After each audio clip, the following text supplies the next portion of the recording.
Hey Samantha, it's really good to see you again. How has your week been since our last session? Um, it's been good. I've Good. been kind of tired, but overall good. Yeah, do you kind of feel like that's from the medication at all? I know you were having some concerns about that, or is maybe some other things? Yeah, I feel like nothing's been out of the ordinary. Like I've kept a similar sleeping pattern. So I do feel like it's just the meds making me really tired. Yeah. Is it kind of like a sense of fogginess too, making things a little bit harder to do? Yeah, it definitely plays into the rest of my day. Yeah. Yeah, that fogginess can be really, really tough. It sounds like you've been, in a way, patient with yourself, though, and kind of being able to realize that. Have you noticed any changes in your mood or energy this week, or has it been kind of the same? Any highs or lows? Um, I don't know. Like I've mentioned that I'm tired, but I still kind of like come back to the diagnosis piece. Like, yeah, I'm tired, but I'm not like at a super big high right now. Like I feel like there's just Mhm. something off with my diagnosis. Like I don't really feel like a lot of energy all the time, only like sometimes. Okay. Thank you for sharing that, Samantha. That sounds pretty uncomfortable. And you did mention last time kind of feeling unsure about your diagnosis. And that genuinely makes sense, especially because bipolar can be confusing because it doesn't always just kind of show up one day. Um, I kind of use the analogy of like a weather pattern. It's like long stretches of maybe certain moods, but then that can kind of shift suddenly. Yeah. Yeah. And so you don't really maybe like thinking of yourself as more bipolar since it kind of just feels like a label. It might be part of it.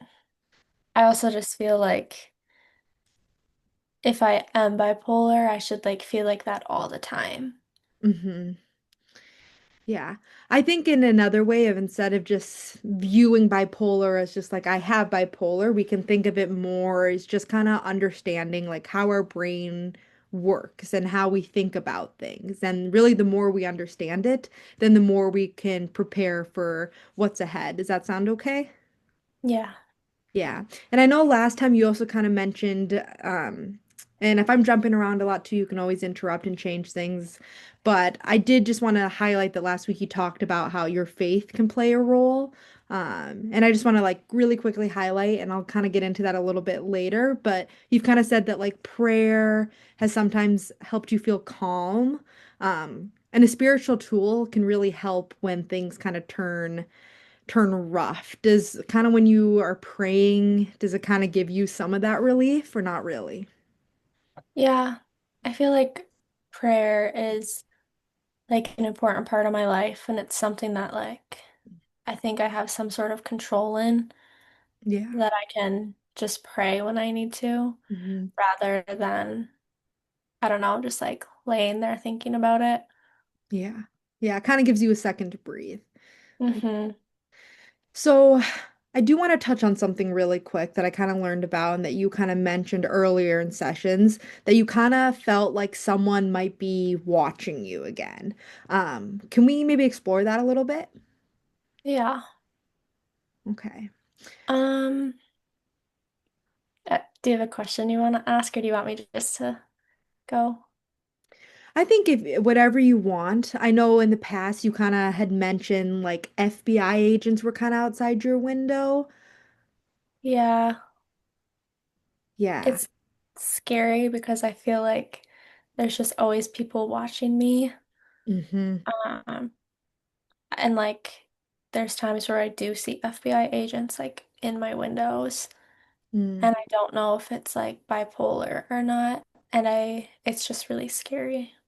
Yeah, that must be really unsettling. When those thoughts kind of come up, that those feelings of I'm being watched or, so I'm being checked up on. Do you notice any reaction in your body? Maybe your hands start sweating, your heart's racing, any of those? Yeah, I get really scared, and Hmm. like it's difficult to fall back asleep after. Yeah. And like I don't know what's like my mom is telling me that they're not there, but it feels really real, and like I still believe that they are. Yeah. So, look, kind of looking at that, it seems like your body reacts with anxiety when these things start to happen. And so I kind of want to explore a strategy used in cognitive behavioral therapy called reality testing. So we kind of look at the thought gently and ask, like, what is the evidence for this and what's the evidence against it? And then what tells you that it might be true? If is that okay? Yeah. Okay. So kind of when looking at this, kind of what is the evidence that kind of tells you it's true? Is it kind of just a feeling in your head when you start seeing certain like cars or certain people, or is it kind of just random? Um, it's kind of like a feeling, but it also feels just kind of random. Okay. So kind of when you kind of things just kind of start happening and then you kind of just start wondering if people are watching you. Yeah, like I think it happens sometimes when I'm alone and not with other people, Mm, when I'm just at my house alone. yeah. Well, I want to say that feeling is real. That anxiety is definitely there. Um, what kind of tells you that it might not be true? Um, I guess there's not really a reason for an FBI agent to be at my house Hmm. that like I would know of. Yeah. Yeah. Does anyone around you also ever say, like, oh, yeah, they're there? Or they're kind of like, oh, I don't see anyone there? They don't really have Hmm. the same feelings or like Yeah. I guess sight that I do. Yeah. Yeah. And you kind of mentioned that your mom was also one that was like, and I know she's a support for you, just kind of saying, like, yeah, that those aren't there, like, kind of trying to help calm you down. Yeah. Okay. Well, thanks for sharing that, Samantha. Those are really good observations, and I know that can be uncomfortable, so I appreciate that. I also just want to tell you that sometimes, like, well, after we have had like a manic episode, the brain can still send old alarm signals, even when the danger isn't there. It's kind of like how our mind tries to remember that fear to keep us safe. And so when that thought comes up, one way to kind of just help ground yourself is to say, this is a thought, not a fact, and then kind of take a slow breath. Would you mind trying that with me? Yeah. Okay, so we can just do it once. I just want to breathe in for 4 counts and then hold for 2 and then out for 6, and I'll guide us. And then when you exhale, just kind of remind yourself in your head that I'm safe right now and this is just a thought. Does that make sense? Yeah. Okay. Alrighty, so we're gonna breathe in for 4. 1, 2, 3, 4. Hold for 2. 1, 2, and then exhale for 6. 1, 2, 3, 4, 5, 6. How does your body kind of feel right now? Does it feel any better? Was it helpful to just focus on breathing at all, or was it not something that felt comfortable? It felt pretty comfortable. It did feel a little comfortable? Okay. Mm. Well, that's great. You could even during this time add something spiritual too, if that kind of fits for you. Like you could say a short prayer or a verse that reminds you that you're protected or grounded. Is that something that you would maybe want to do? Yeah. Yeah. And really, when you're doing this, you're combining cognitive behavioral therapy, grounding with faith-based reassurance, which are just two really powerful tools to help ground yourself. I also just want to say that you've also kind of shared some thoughts like, I'm not myself anymore, or I'm broken. And I kind of want to challenge one of those together. So when you think, I'm not myself anymore, how true does that feel on a scale of 0 to 10? Um, like a 7. Like a 7? Okay. Yeah. And kind of going back to that reality testing, what about that makes it feel so true? Um, I think it's hard that I have to have like my mom tell me like if there are people out there or like I just feel like I can't trust myself Hmm. or that it's just like very different and like I'm not normal like everyone else. Yeah. And I know school has been a really hard stressor for you too, just like staying awake Mhm. in class and getting there, doing all of that. So I really understand that frustration. But I also want to find a little something that might lower that number. So what are some signs that maybe you are kind of the same or you're not broken, that you're still you? And if you Um, can't identify some too, that's okay. I know it's a hard thing. I can also try to help. yeah, I think like I need to start extending grace to myself with Hmm. school. Because like I'm not sleeping well because I'm having all these thoughts, which makes it hard to stay in school and like focus and Hmm. then learn and do assignments. Yeah. Um, so yeah, maybe just like I don't want to say trying to be normal, but like Hmm. just giving myself grace that there's like Yeah. a lot of different things that are happening to make me this way. Hmm. Yeah. And I mean, you are still here, and I mean, you're in therapy right now, which is a very strong sign of like showing up and doing that, which is sometimes like the hardest battle. So those are some really strong signs of resiliency. And you can also hold both truths at the same time of I'm really struggling right now, and I know I'm gonna be okay, and I'm still gonna work on it. When you think about all of those things, does that change the number at all for you, or not really? Yeah, it does. I Yeah. think sometimes I view therapy as like something that I have to do because I'm like different, but like you said, like it's actually showing up and like being there for myself. Mhm. Yeah. And even right there, we can kind of start to see a little bit of a shift. And so even when we're thinking about that shift, just trying to remember and trying to find those resiliency factors, even when it's really hard, can be something really beneficial too. And even from that faith aspect, maybe viewing like, okay, I might feel a little broken right now, but that brokenness isn't the end for me. This is just kind of that time and space for me where that healing can begin. Does that sound okay?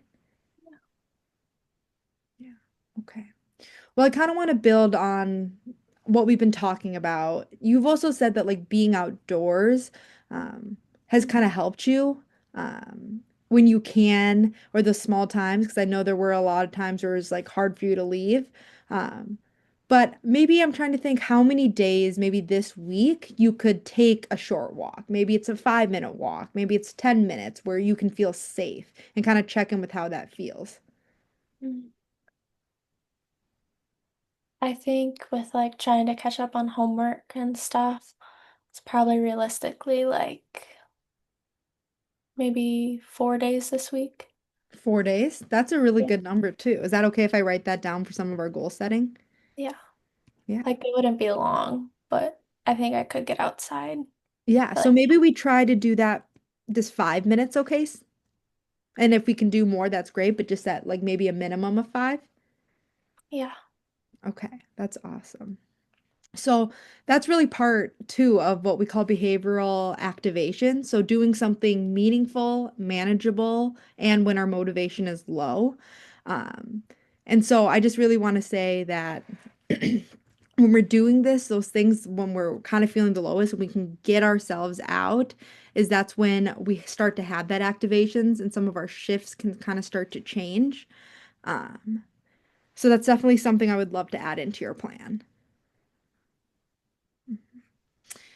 All right. Well, before we wrap up, I just kind of want to create a quick overview and plan if, before our next session, things kind of start to feel off again, like changes in our sleep or energy or that kind of fear about being watched comes back strong. Is that okay? Yeah. All right. So if we start to notice some of those things, what are maybe some of the first signs you'd notice? Um, I think like sometimes it comes with my sleep. Like I feel like I don't need Mhm. sleep or I don't want sleep. Yeah. Like, I think more just like in tune with my energy, like I'm more excited, Mhm. not as tired. Yeah. Yeah, I think those are some really like in-tuned things that you're noticing about yourself, which is really awesome. And when those things kind of start to happen, what do you think could maybe be a first step, even if it's really small? Um, I think like recognizing it is helpful. Mm-hmm. Um, I usually talk to my mom about it. Yeah, talking to Sometimes mom. she'll like have me go for a walk or like Mm-hmm. read a Bible verse over me.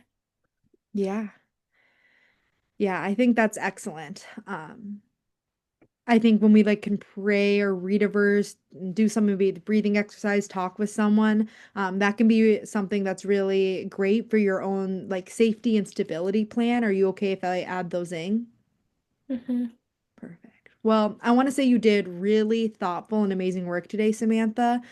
You really challenged hard thoughts. You kind of practiced that grounding when you were recalling some of the harder events. And you were able to build a plan to keep yourself um, steady. And really, for next time, I kind of just want to focus on touching base if we were able to get those walks in, kind of practicing that grounding and prayer, talking with mom when we start to notice those things, and also maybe just tracking to some of the best of our ability, some of our sleep and mood each day, if that's something you would like to do. Are those things that you think you could do? Yeah, I think so. All right. Well, great. I am super proud of the insight and courage you showed today, and I really look forward to seeing you next week. Thank you. Thank you.